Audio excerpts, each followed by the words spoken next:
Internet folks, how you doing? Welcome back, or welcome in general. Thank you very much for checking in. If you're new here, you've probably come across this at 2 in the morning in an act of nerdy desperation to find all things totally dry and Frasier-esque when it comes to the drums, and you found the right place.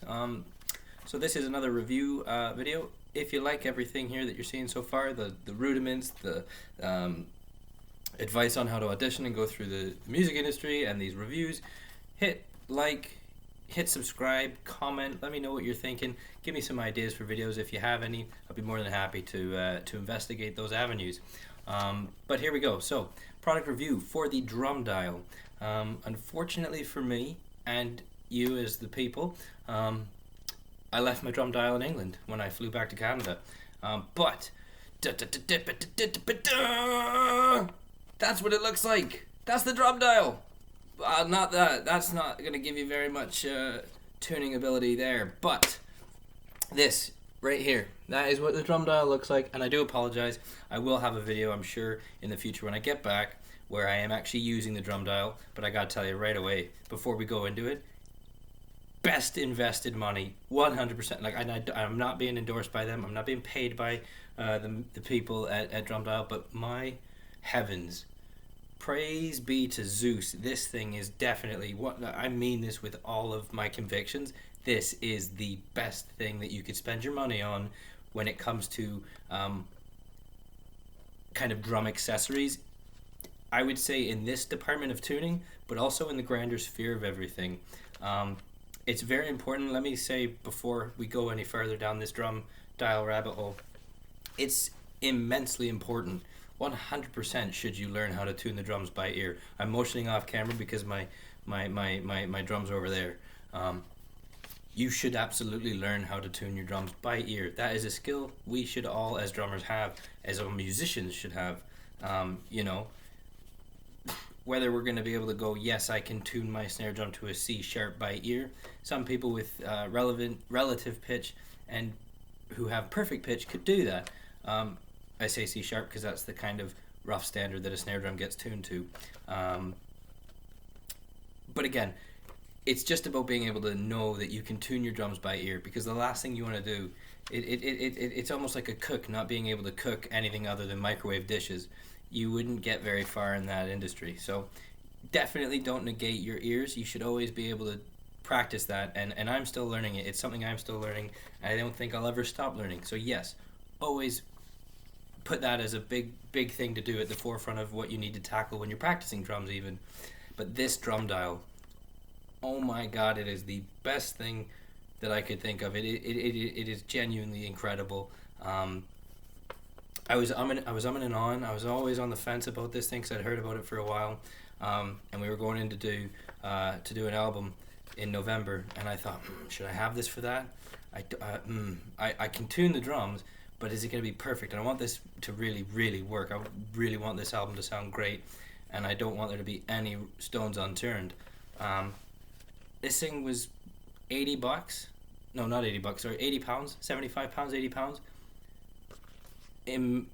Honestly, this, I'll tell you why now, but yes, genuinely look into this, and I would highly recommend everybody having one of these in their kind of drum kit survival bags.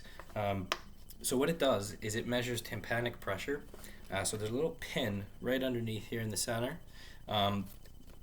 And what that does basically when you put that on the drum head or any surface is it responds back. It's been calibrated to kind of work in this. I think it goes all the way up to the ink ran out here, but I think it goes up to 100. No, certainly more than that. But in any event, it's irrelevant in that sense almost. But what it does do is it's calibrated. I think they were saying on their website to millimeters, but that kind of then translates to the pressure that it's generating, that the surface is giving back to it. So it can feel the pressure that the surface is giving back to it, and it registers it on here. And each thing in here, you get a guide, you get a little chart, and each drum size, they've given all the drum standard sizes. You've got your 16 by 16 floor toms, as well as your 16 by 8. You've got all drums under coated heads, and you've got all drums under clear heads. So they give you, because that will make a difference, that does make a difference. and they give you all of that, and they give you their rough ballpark figure of what tympanic pressure each drum should live in. And to my knowledge, I put my snare drum for the recording at 78. They said between 75 and 80, and I kind of split the difference, went to 78. I did try a few of the other ones, the 75s. I tried the 80. I was most happy personally with 78. And to my knowledge, I don't have the chart with me, but I think the bottom head they pitch in as well to be in line with that. You should always have your heads tuned to themselves in a sense, because that's going to create the most it's going to create the perfect storm for the best resonance to occur, because when you hit, you're sending a wave of air down, and then it's going to come back. And so you want both surfaces that are interacting with that kind of sonic and physical waveform of air, you want them to be within themselves so that they can constantly do what they need to do, and not, it's almost like if you put a pillow here and a good head there and you hit that, it would send all that sound down and the pillow would absorb it all. It wouldn't send anything back, really. I don't think you get anything back. So that's why it's important to have both heads tuned to themselves, so that that allows for the most resonance, the best speaking voice of each drum. And so this guy, it also gives a little tiny sleeve of metal there, right? Oh, there you go, this guy. So what that does, if I'm not mistaken, it's about 1 inch. And so you put it on at every lug, and it gives the most precise distance. It will always be that far away, so you know that you're not kind of guessing, because as you get to the center, it will be a little bit of a different, it won't be as accurate. So this gives you the accuracy that you need, and you go around, you tune it all up, and you put it in the center, and the center, when you rest it in the center of the head, it should be reflective to the numbers of the sides. So you go for 78 all around, the center should be 78. The benefit of that is because it's going off a tympanic pressure, and if you've ever tuned a drum, and I'm sure many of us have, you'll know that some lugs are really tight. You got to really crank them down to get even a little bit of tunability out of it, a bit of tension, whereas other ones are so loose and they've got the same kind of tension, if you know what I mean. So when you crank them all down and you don't want a rattly lug, you start tuning that guy up to match the other ones. So they might all be the same tension, but that's not the same kind of tuned frequency, if you will. That won't be the same number in tympanic pressure.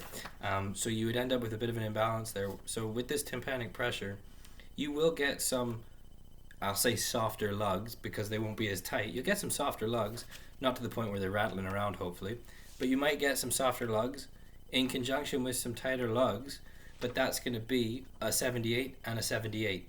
And so you won't have to instinctively just think, well, this is a bit loose, or this isn't as tightened down as that one, so I have to crank that up to that, when in reality, by doing that, you might have brought that up or raised that up a sharp, whatever you've moved that up more so than what you've tried to make it in line with.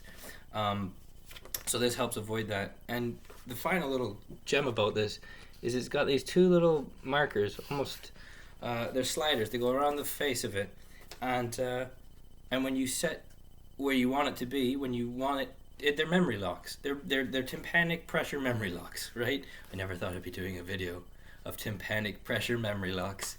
There you go, line up, ladies. Okay, nobody lines up. So these, you get it to the setting that you want, and you just adjust this around. You just move those over, and you'll always remember it. You can obviously tell by my elation, if that's a word, my overly zealous demeanor towards this thing. It's incredible.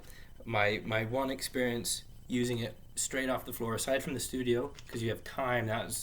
You don't have time because studio time is money, but it wasn't as rushed, because we were all in there. We got in way early to do all that. It was great.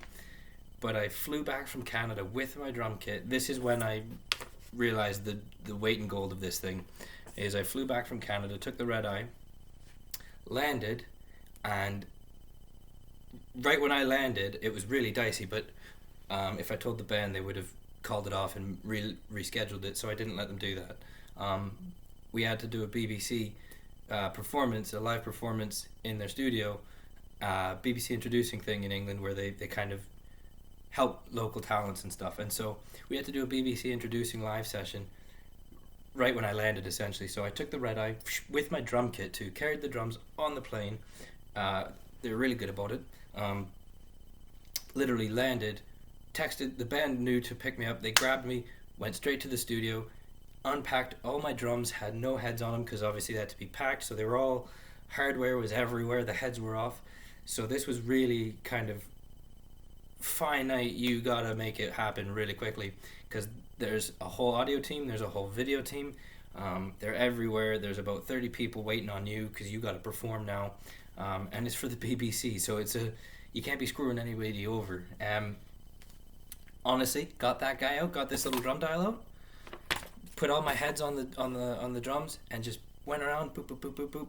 I kid you not, I had the kit set up and tuned perfectly because of that in about 10 minutes. It was this thing allows you to basically be the Formula One pit stop guys that take, the tires, they go voop, voop, voop, voop, boom, and it's a new tire and they drive away. That's what this thing allows you to do. Really superb bit of kit. I'll link the video to that session, that BBC introducing session, so you can see. If you're interested, I'll put that somewhere, here, there, down in the thingy.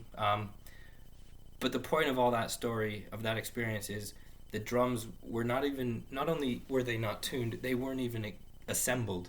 So I had to get all the lugs in, had to get it up to finger tight, and then this little drum dial thing, each drum was tuned and perfectly in tune with itself within 2 minutes, a minute, and I mean 2 minutes to a minute, or a minute to 2 minutes, from zero head and hardware to perfectly tuned and all ready to go. It was effortless. That thing is a beast. It's incredible.